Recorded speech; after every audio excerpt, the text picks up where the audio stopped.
Hi, I'm Geoff Zoeckler. It's great to meet you. I'm excited to be on this journey with you.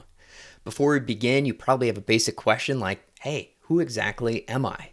So let me take a few minutes and explain a little bit of my background, who I am, and my journey up to this point.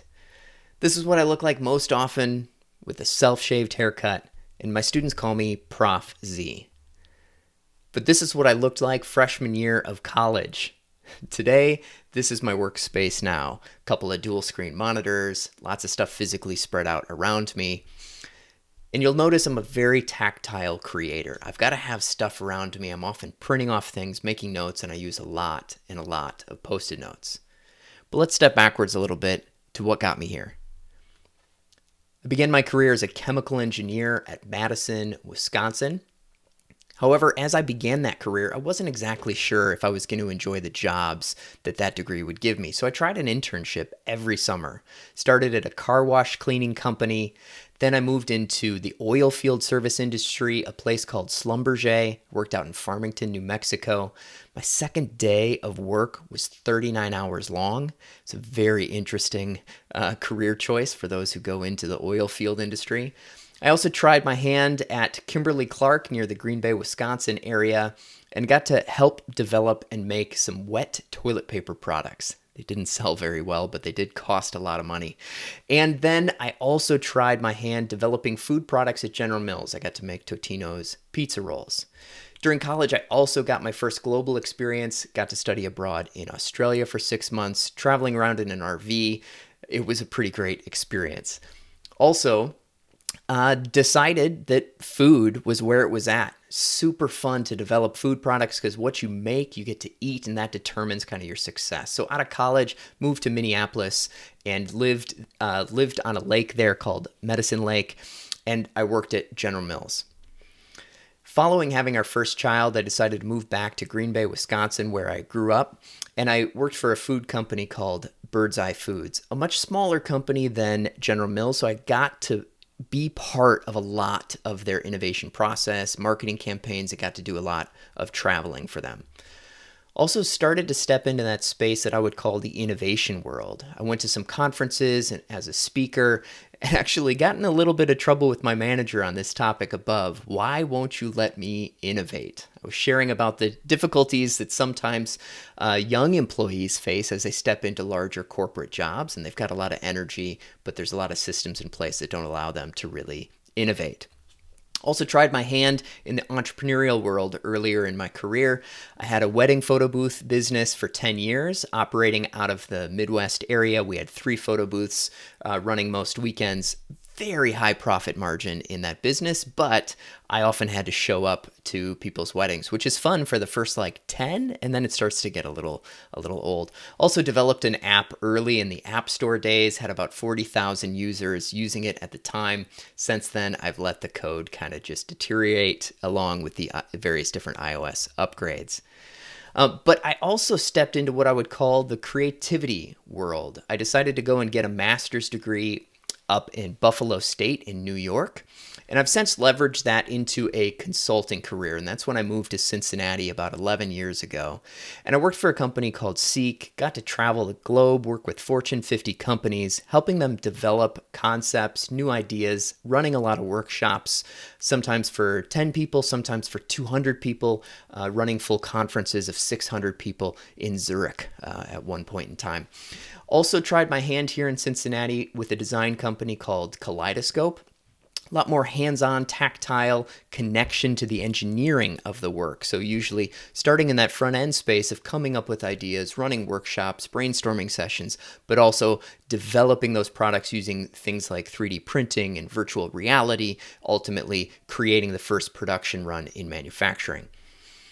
And other things that you'll hear me tell stories about, things like leading global citizens leadership program in Mumbai, India, with a group called Design Impact here in Cincinnati. It's a bit more of extending into what I would call the social innovation space or social entrepreneurship space.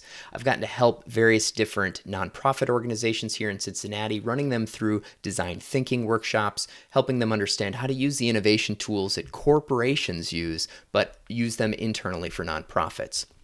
It's taken me around the globe as well, places like South Africa, Nicaragua, getting to talk about the power of entrepreneurship and how it can help to alleviate issues with poverty.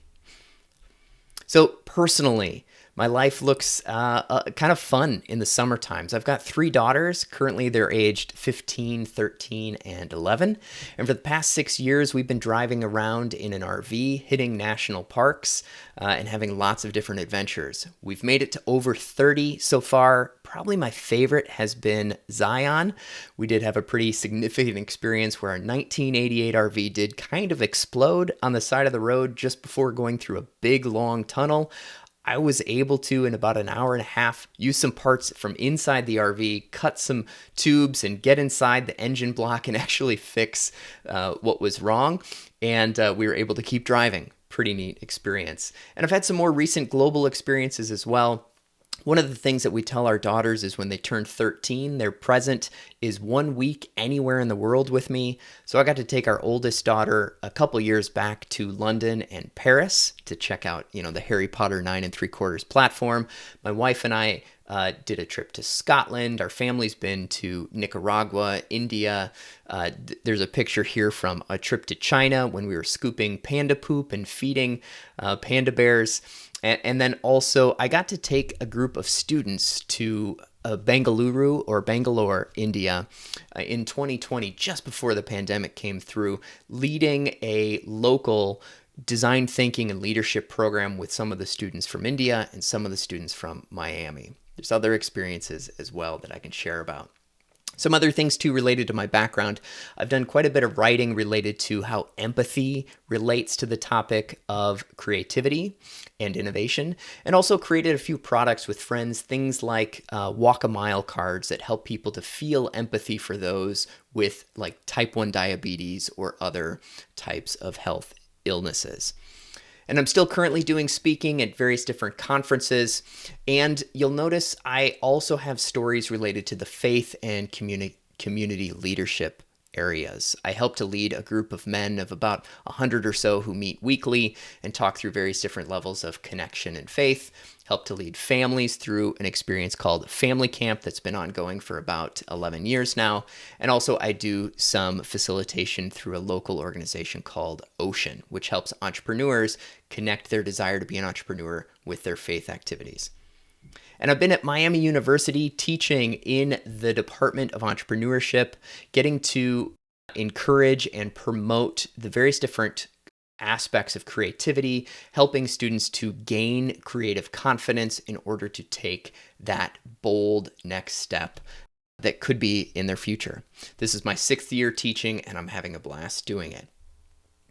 So, like any experience, you've got the opportunity to decide, am I going to follow this person into this next part of the adventure?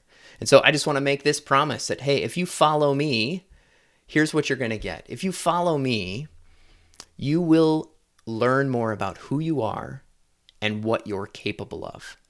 You'll probably learn some specific things along the way and skill sets and tools and techniques, but really what I'm after is your personal growth, you taking one step further than where you are today. You becoming a version that's a little bit more advanced than the version of yourself you are today. It's going to be vulnerable, it's going to have risk, and it's going to be fun. Let's do this.